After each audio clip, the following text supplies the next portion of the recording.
La puerta cede a patada. Madera de roble, 2 centímetros de grosor, cerradura europea de alta seguridad. Todo eso cede en menos de un segundo cuando el equipo de Harfuch entra al número 14 de Avenue de la Costa, Mónaco. Son las 3:38 de la madrugada. Afuera, el Mediterráneo duerme quieto. Adentro, lo que nadie debería tener. 2 elementos entran en formación. Chalecos tácticos negros, visores de imagen térmica. Silencio absoluto excepto por los códigos de radio que van y vienen en frecuencia encriptada. La villa tiene 4 plantas. Harfuch ya sabe qué hay en la última. Lo saben desde hace semanas.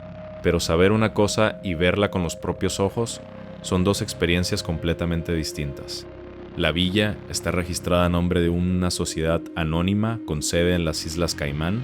La sociedad tiene una dirección postal, un número de registro fiscal y 3 accionistas ficticios. Nada más. Nada que lleve a una persona real. Nada que lleve a México. Nada que explique qué hace ahí una propiedad que en el mercado vale más de 28 millones de euros frente al puerto de Mónaco con vista directa al Mediterráneo, a 15 minutos del casino de Montecarlo. Pero Harfuch ya sabe a quién pertenece. Y cuando los elementos llegan a la 4ª planta y fuerzan la puerta de acero reforzado que hay detrás de una librería, literalmente detrás de una estantería llena de libros de derecho constitucional mexicano, lo que encuentran dentro va a hacer que este caso sea imposible de ignorar. 47 millones de euros en efectivo, 14 relojes Patek Philippe en sus estuches originales y 23 piezas arqueológicas prehispánicas que el INAH había dado por desaparecidas desde 2013.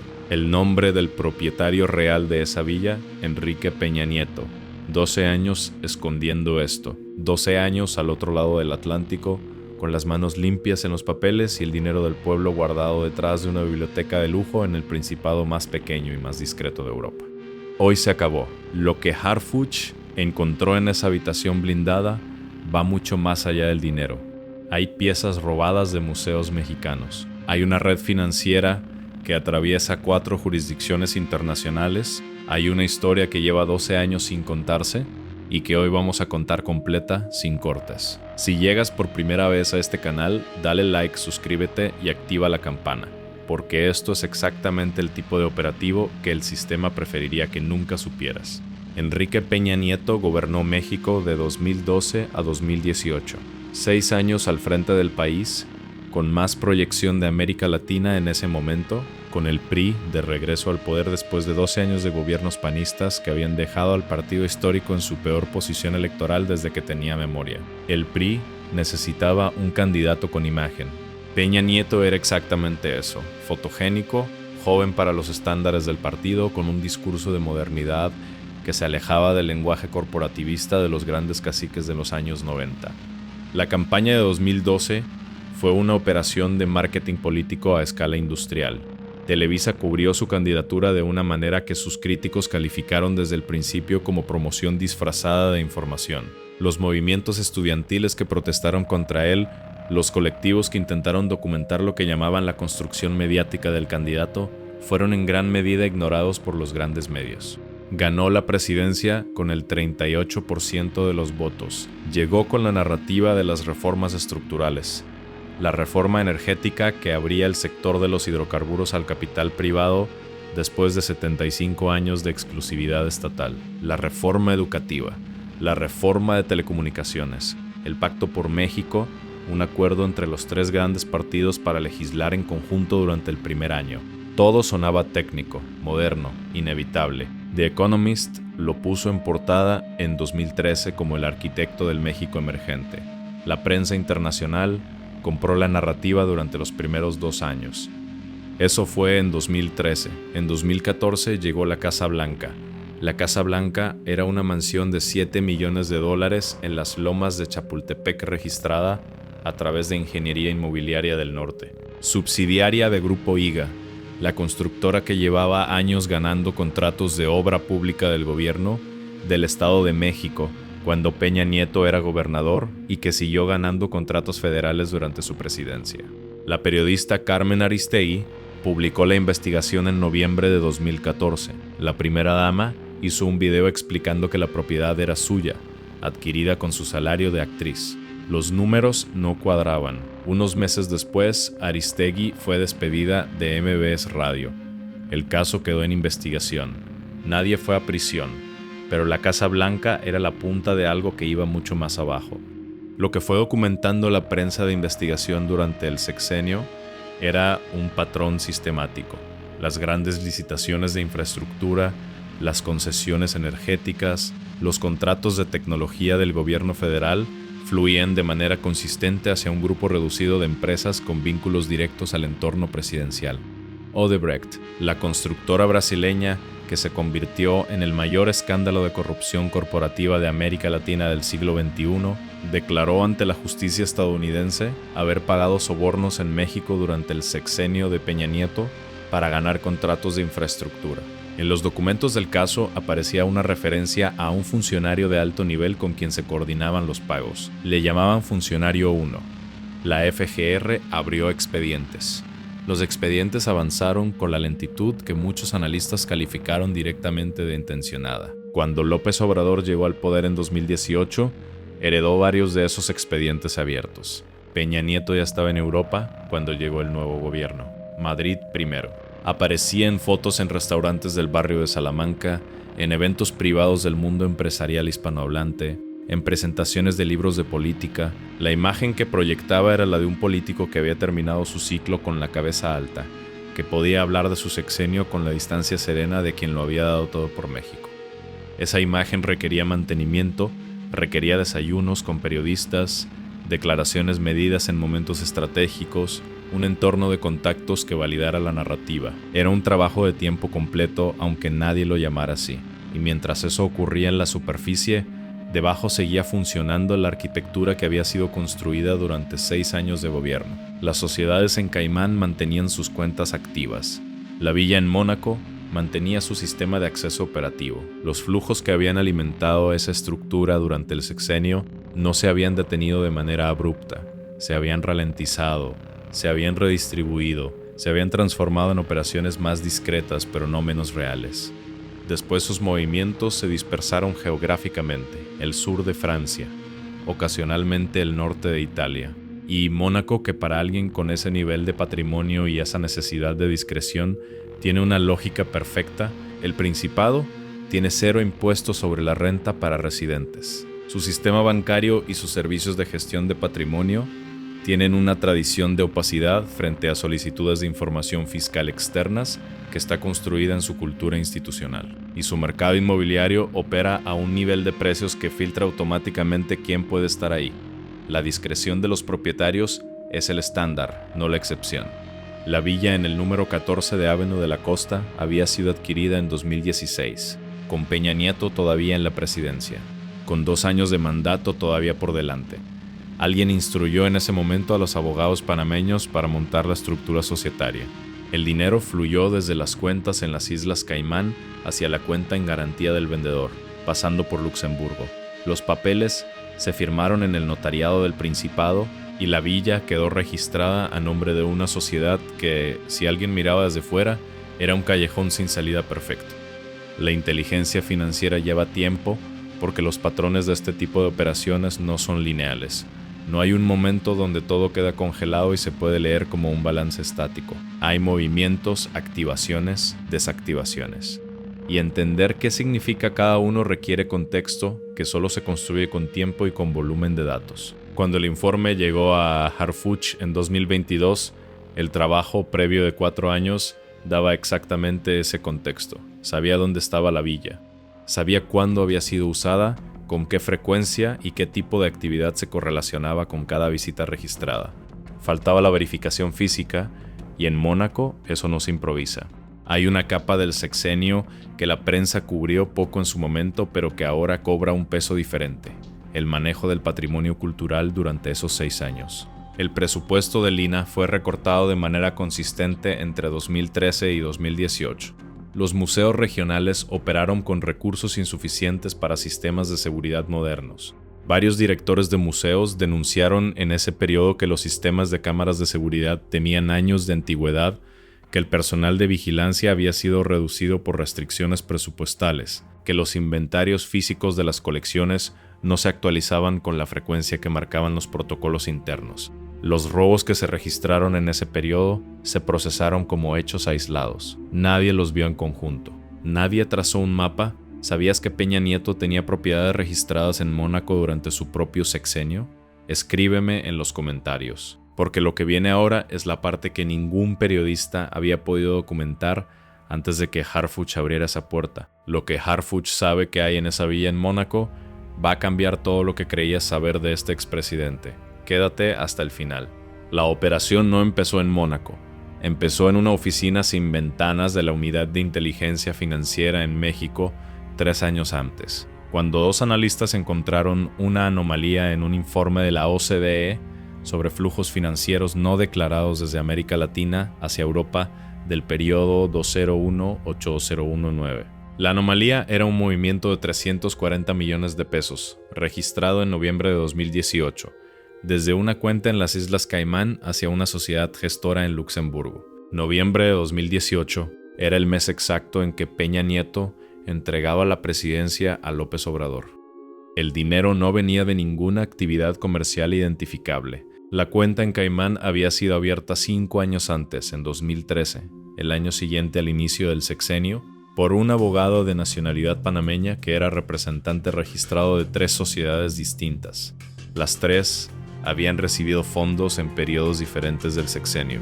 El total acumulado cruzando las 3 superaba los 90 millones de dólares. Ese fue el primer hilo. Tirar de él tomó tiempo. 8 meses para cruzar los datos de las 3 sociedades y establecer el patrón de flujos. Otros 6 meses para conectar ese patrón con el registro de contratos públicos adjudicados por el gobierno federal entre 2013 y 2018. El resultado era una correlación que no dejaba espacio para la coincidencia. Cada gran licitación que ganaba una empresa del entorno presidencial iba seguida, entre 3 y 6 meses después, de un movimiento de fondos desde alguna de las cuentas rastreadas. El intervalo variaba ligeramente de un ciclo a otro. El patrón, nunca. Los informantes que abrieron la segunda fase de la investigación eran 2. El primero, un ex empleado de la empresa gestora luxemburguesa que había coordinado el mantenimiento y la administración de la villa durante 5 años, antes de ser prescindido en 2021. Conocía la propiedad con el nivel de detalle que solo da la gestión cotidiana. Sabía qué proveedor entregaba, qué servicio, en qué días, con qué frecuencia. Y sabía que había una habitación en la 4ª planta a la que nunca tuvo acceso, que tenía una puerta que no era de madera y por la que había visto entrar y salir cajas en varias ocasiones durante las visitas de los propietarios. El segundo, una fuente con acceso a los registros privados de administración de propiedades de alto valor en el Principado. Mónaco es pequeño. El sector inmobiliario de alta gama es un ecosistema cerrado donde todo el mundo conoce las propiedades relevantes. Este informante confirmó de manera completamente independiente la descripción de la habitación. Coincidía en la puerta, coincidía en las visitas discretas, coincidía en los vehículos con matrícula extranjera. 2 fuentes sin contacto entre sí, describiendo lo mismo. La coordinación con las autoridades monegascas tomó 8 meses adicionales. Mónaco tiene sus propios códigos de procedimiento penal. No colabora de manera automática ni rápida, pero la evidencia financiera presentada era sólida. Y el hecho de que el análisis previo hubiera identificado posibles piezas del patrimonio cultural mexicano entre los activos de la villa fue determinante para que la Fiscalía del Principado autorizara el protocolo conjunto. El equipo viajó el 14 de marzo, 4 días de reconocimiento exterior. Esos 4 días no fueron de observación pasiva. El equipo documentó los ritmos de la propiedad con el nivel de detalle que requiere una operación sin margen de error. El servicio de jardinería que pasaba los martes por la mañana, el proveedor de agua mineral embotellada que hacía una entrega semanal aunque la villa estuviera vacía, el sistema de iluminación exterior con temporizador automático que se activa al anochecer a la misma hora cada día, todo indicaba modo de mantenimiento. Nadie dentro, a la espera de uso. También revisaron los accesos alternativos. La propiedad tenía una puerta lateral hacia el garaje subterráneo, más discreta que la entrada principal. El equipo decidió la entrada por la puerta principal porque daba más ángulo de cobertura en los primeros segundos de la entrada. La puerta lateral quedó cubierta por 2 elementos en posición exterior durante toda la operación. El 18 de marzo, a las 3:17 de la madrugada, la puerta principal se dio a patada. Las 4 plantas se despejaron en 7 minutos metódicamente habitación por habitación, con el protocolo que hace que esas operaciones salgan limpias cuando se ejecutan bien. Planta baja, despejada, primera planta, 4 dormitorios, 4 baños, limpios. Segunda planta, zona de estar y biblioteca secundaria, limpios. Tercera planta, despacho y sala de reuniones con proyector integrado en el techo, limpios. Y al fondo de la tercera planta, la escalera de la cuarta. La escalera tenía una puerta en su base de madera sin seguridad especial. La abrieron sin herramienta, subieron. En lo alto de la escalera, la habitación. Y la puerta, acero de 8 centímetros de grosor, sistema de cierre electrónico con doble autenticación biométrica, sin pomo exterior visible. Si no sabías qué buscar, era una pared. El equipo de extracción usó análisis electrónico del mecanismo de cierre, combinado con herramienta de corte especializada en un punto específico del marco, exactamente donde la tolerancia del acero era menor. Les llevó 11 minutos. Hubo ruido. No importaba, la villa estaba vacía y el perímetro exterior estaba controlado.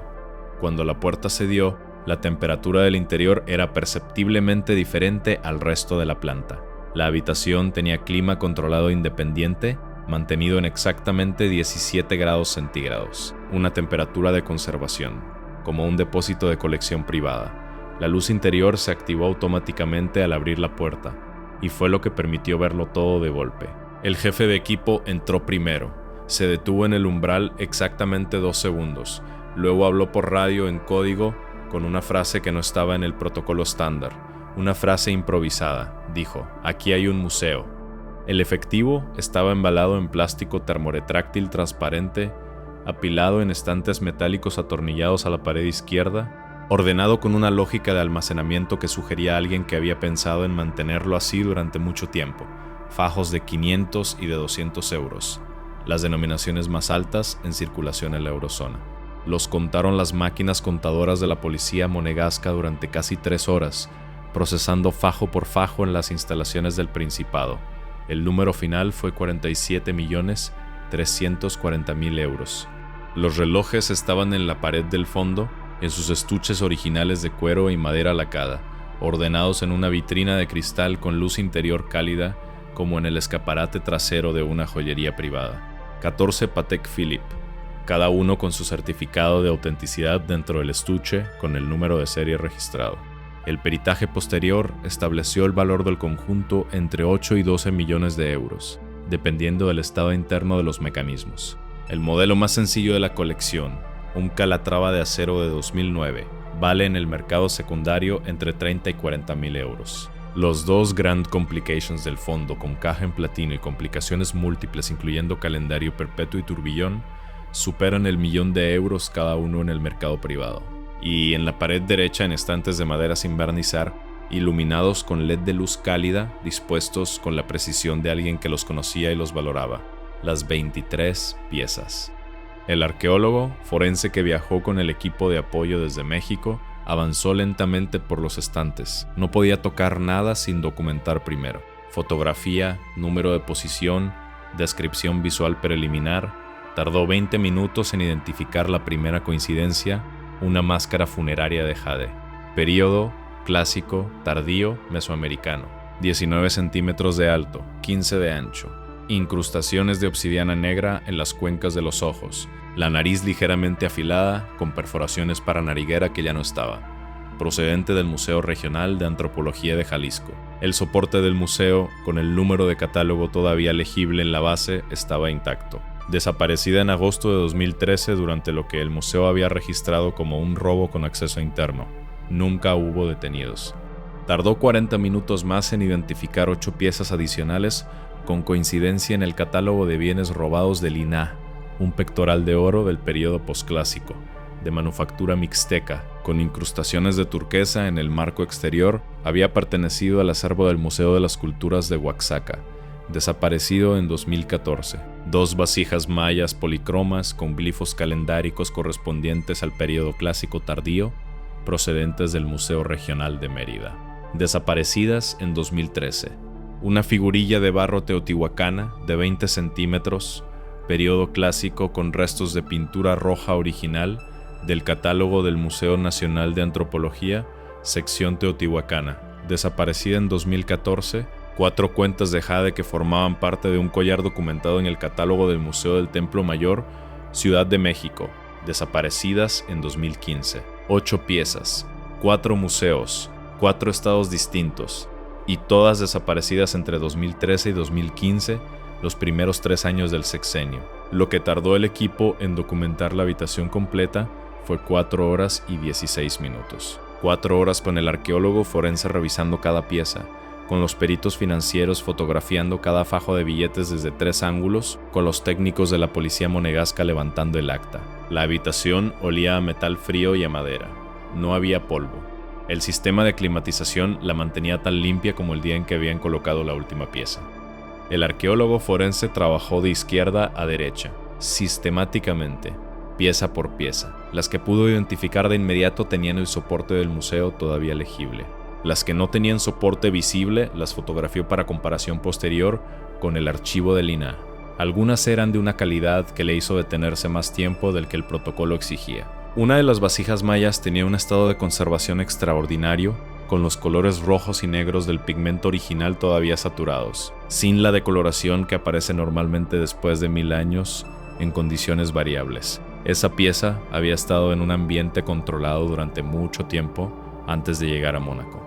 Alguien sabía lo que tenía. Las 4 cuentas de jade del Templo Mayor estaban colocadas en orden sobre un soporte de terciopelo oscuro, como si alguien hubiera intentado reconstruir la forma original del collar al que pertenecían.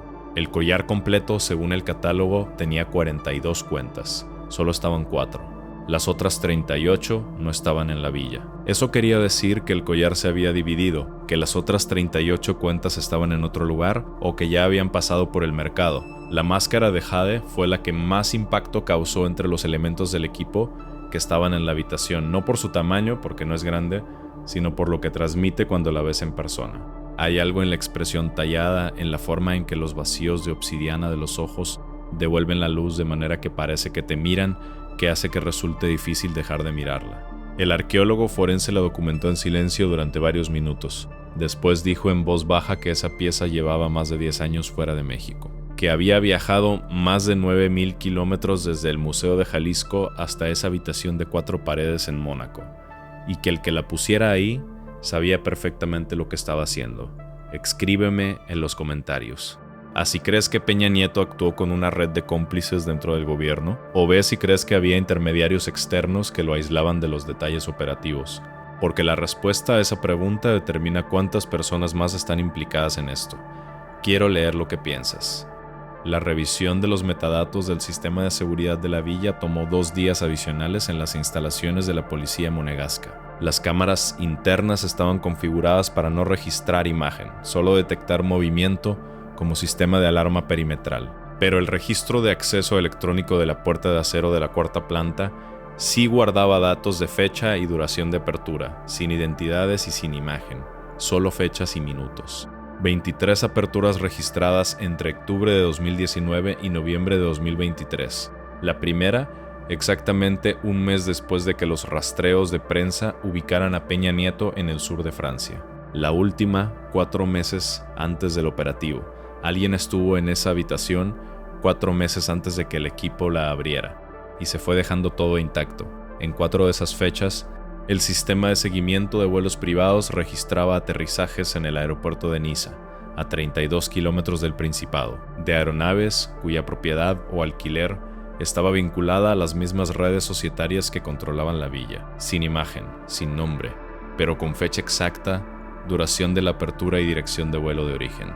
Recuerda, todavía no hemos llegado al hallazgo más impactante. Lo que encontraron en esa habitación tiene una capa adicional que nadie había calculado. Sigue. Lo que Harfuch encontró en esa 4ª planta tiene consecuencias que todavía están desarrollándose en 3 jurisdicciones simultáneas. Si esta corrupción te indigna tanto como a mí, dale like, suscríbete y quédate, porque lo que viene explica por qué este caso va más allá de esta corrupción financiera. Las 23 piezas arqueológicas cambian la naturaleza jurídica del caso de manera sustancial. El efectivo es un delito financiero.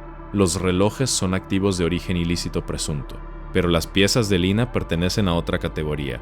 son patrimonio cultural de la nación mexicana protegido por la Constitución, por la Ley Federal sobre Monumentos y Zonas Arqueológicos, Artísticos e Históricos y por la Convención de la UNESCO de 1970 que México suscribió en 1972. Eso activa mecanismos de cooperación entre jurisdicciones que son cualitativamente distintos a los que se aplican en casos de corrupción financiera.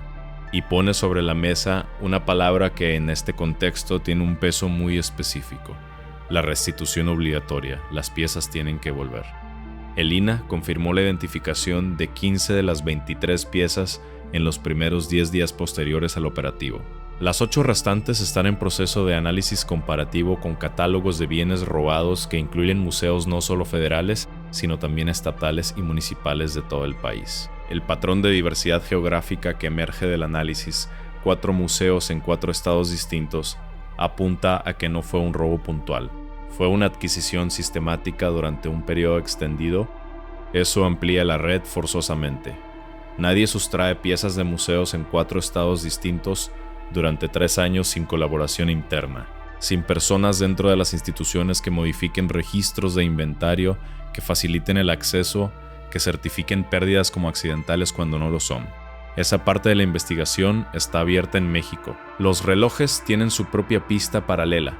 Cada Patek Philippe lleva un número de serie único grabado en el mecanismo. 2 de los 14 aparecen en el registro de activos de una empresa de gestión de patrimonio de Gibraltar, investigada en 2019 por la Agencia Tributaria Española, en el marco de una operación más amplia sobre activos no declarados de ciudadanos latinoamericanos con residencia fiscal en España. El nombre de Peña Nieto no figuraba en ese expediente de 2019, pero la empresa gibraltareña sí estaba en él, y esa empresa tenía relación comercial documentada con 2 de las sociedades Caimán que aparecen en la cadena de propiedad de la villa. 4 jurisdicciones. Una sola arquitectura financiera. Lo que la investigación va delineando es un sistema construido de manera paralela al ejercicio del gobierno. Los flujos entraban desde contratos públicos a través de empresas intermediarias, salían hacia cuentas offshore, se fraccionaban en múltiples vehículos societarios para dificultar el rastreo y se materializaban en activos físicos con mercado privado opaco, efectivo en denominaciones altas, objetos de lujo con mercado secundario internacional y bienes culturales con demanda específica entre coleccionistas privados. El mercado negro del arte precolombino tiene una geografía específica. Los principales centros de transacción privada están en Ginebra, en Hong Kong, en Dubái y en algunas ciudades del norte de Europa, donde la regulación sobre la procedencia de bienes culturales tiene lagunas que los intermediarios conocen bien. Los compradores en ese mercado son coleccionistas privados de alta capacidad adquisitiva que buscan objetos con historia documentada, con autenticidad verificable, con el tipo de rareza que ninguna subasta pública puede garantizar porque el mercado de arte precolombino de calidad museística está esencialmente agotado en los canales legales. Las últimas grandes colecciones de arte prehispánico de procedencia completamente legal se formaron antes de los años 70, cuando las restricciones internacionales de exportación empezaron a cerrarse. Desde entonces, el mercado legal funciona con piezas de colecciones antiguas, heredadas, documentadas por décadas. Las piezas de calidad real que aparecen después del año 2000 tienen casi siempre una procedencia que no soporta un escrutinio detallado. Lo que eso significa es que los intermediarios en ese mercado operan con un código propio. No preguntan dónde estaba la pieza antes, verifican solo que sea auténtica y fijan el precio en función de la calidad y la rareza. El vendedor obtiene liquidez en efectivo, en criptomoneda o en instrumentos financieros igualmente opacos, y el comprador obtiene una pieza que no puede exhibir públicamente, pero que puede tener, poseer, disfrutar en privado. La hipótesis que circula entre los equipos de inteligencia involucrados en el caso es que esas piezas pudieron haber sido usadas en algún momento como instrumento de pago o de garantía, en transacciones donde la trazabilidad bancaria era el problema principal. Una pieza prehispánica de calidad, con origen verificable, aunque ese origen incluya que fue robada de un museo mexicano, vale más que muchos instrumentos financieros en ciertos mercados privados del Golfo Pérsico o del sudeste asiático. No necesita banco, no necesita transferencia, SWIFT. Necesita transporte discreto y un comprador sin preguntas. Si esa hipótesis es correcta, lo que queda en los estantes de la cuarta planta no era el destino final, era el inventario residual. Las piezas que no se habían movido todavía, la investigación sobre los canales de salida, el rastro de las piezas que ya no estaban en la villa, es la parte más compleja del caso desde el punto de vista operativo. Requiere cooperación de jurisdicciones que no siempre tienen incentivos para colaborar. Requiere información de intermediarios que tienen todos los incentivos del mundo para no hablar. Pero la existencia de las 15 piezas identificadas con sus números de catálogo, con su historia documentada, es el tipo de evidencia que puede abrir puertas en jurisdicciones que de otra manera permanecerían cerradas. Hay un dato que no aparece en ningún informe público, pero que la investigación tiene documentado. Entre 2013 y 2015, 3 de los 4 museos de los que procedían las piezas identificadas en Mónaco reportaron cambios en el personal de seguridad en los meses anteriores a los robos. No cambios masivos, cambios puntuales. En uno de los casos, el jefe de seguridad, que llevaba 12 años en el puesto, fue trasladado a otra dependencia cultural 2 meses antes de que desaparecieran las piezas de ese museo. El traslado estaba firmado desde la Secretaría de Educación Pública Federal. Nadie lo conectó con el robo en su momento. La conexión la estableció la investigación años después, cuando ya había un mapa. Eso es lo que distingue una red de un oportunista. Un oportunista aprovecha un descuido. Una red crea el descuido. El INAH presentó formalmente ante la Interpol la solicitud de activación del programa de recuperación de bienes culturales para las 15 piezas confirmadas. Ese programa tiene mecanismos de alerta a los principales mercados de arte del mundo, incluyendo los canales privados que utiliza el mercado negro. No es una garantía de recuperación, pero hace que mover esas piezas en cualquier mercado, por discreto que sea considerablemente más arriesgado que hace un año. Las consecuencias financieras para las estructuras societarias son también sustanciales. La evidencia reunida fue suficiente para que las autoridades de las Islas Caimán iniciaran la revisión de las sociedades involucradas. Ese proceso puede derivar en la congelación de los activos financieros que todavía estén en esas cuentas y en la apertura de un expediente de asistencia judicial mutua con México. Todo eso lleva tiempo. Siempre lleva tiempo, pero el tiempo ya no es ilimitado para quien diseñó esa estructura. ¿Cómo te sentirías si supieras que una de esas piezas venía del museo de tu estado? Escribe, porque eso es exactamente lo que está pasando con las 8 piezas que todavía están siendo identificadas. 12 años de silencio. 12 años de papeles en orden y dinero del pueblo detrás de una puerta de acero. Quédate. El cierre es lo más importante. Peña Nieto sigue libre. La investigación sigue abierta en 3 jurisdicciones simultáneas. Los abogados trabajan, los procesos internacionales tienen sus plazos, sus tecnicismos, su propia velocidad, y la velocidad de la justicia internacional cuando el implicado tiene recursos para contratar la mejor defensa posible es una velocidad que cualquier ciudadano normal reconoce de inmediato como desesperante. Pero Harfuch sigue moviéndose. Lo que este operativo demostró es que la distancia no protege, que Mónaco no basta, que 4 capas societarias en 4 jurisdicciones distintas, construidas durante 6 años de gobierno, con acceso a los mejores abogados del mundo en materia de planificación fiscal offshore, no son suficientes cuando hay inteligencia financiera construida durante 4 años y voluntad política real de usarla. 47 millones de euros en efectivo, 14 relojes con valor de colección, 23 piezas del patrimonio cultural del pueblo mexicano. Hay una pregunta que quiero que te lleves de este video. No es sobre Peña Nieto específicamente, es sobre el sistema, porque nadie monta esa arquitectura solo. Nadie construye 4 capas societarias en 4 jurisdicciones sin abogados que saben exactamente lo que hacen, sin contadores que procesan los flujos, sin gestores de patrimonio que reciben los activos y los custodian, sin personas dentro de las instituciones que facilitan la salida de bienes que no deberían salir nunca. Todas esas personas actuaron y muchas de ellas siguen trabajando hoy. La pregunta es ¿cuántos más hay? ¿Cuántas más villas detrás de sociedades pantalla? ¿Cuántas más puertas de acero detrás de librerías de derecho constitucional? ¿Cuánto más patrimonio mexicano está guardado en algún lugar de Europa o de Asia, esperando a un comprador que tardó demasiado en llegar? Escríbeme en los comentarios. Dime qué piensas. Y si crees que el pueblo mexicano merece saber qué hay detrás de esas paredes, dale like, suscríbete y activa la campana. Peña Nieto sigue libre. Harfuch sigue moviéndose, y las puertas que quedan por abrir son más de las que imaginas. Peña Nieto sigue libre, Harfuch sigue moviéndose. Si crees que el pueblo mexicano merece saber cuántas puertas más hay detrás de esas paredes, dale like, suscríbete y activa la campana. Las puertas que quedan por abrir son más de las que imaginas.